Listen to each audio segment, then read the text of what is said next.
আসসালামু আলাইকুম সবাইকে। ঢাকায় খালামনির বাসায় গেলে আমি, ফাতিন, তামান্না প্রায় রাতেই চা খেতে বের হই। ঠিক তেমনই সেদিনও আমরা রাতে চা খেতে বের হই, কিন্তু ফরচুনেটলি ওই দিন তামান্নার বার্থডে ছিল। দেন আমরা বের হয়ে যাই আর যাওয়ার পথে আবিদকে পিক করে নিই। আবিদ হচ্ছে আমার ভাই ফাতিনের ফ্রেন্ড। ওইখানে যাওয়ার পরে মেইনলি আমি অনেক বেশি কনফিউজড হয়ে যাই যে কি খাবো। ওইখানে অনেক ধরনের খাবার ছিল, লাইক কাবাব, পরোটা, চাপটি, পিঠা, আরো আরো অনেক কিছু।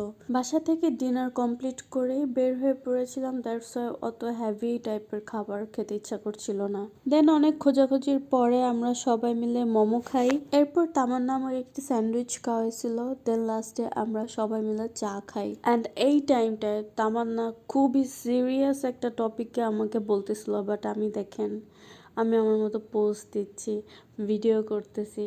সি, তামান্না এখন হেসে দিবে।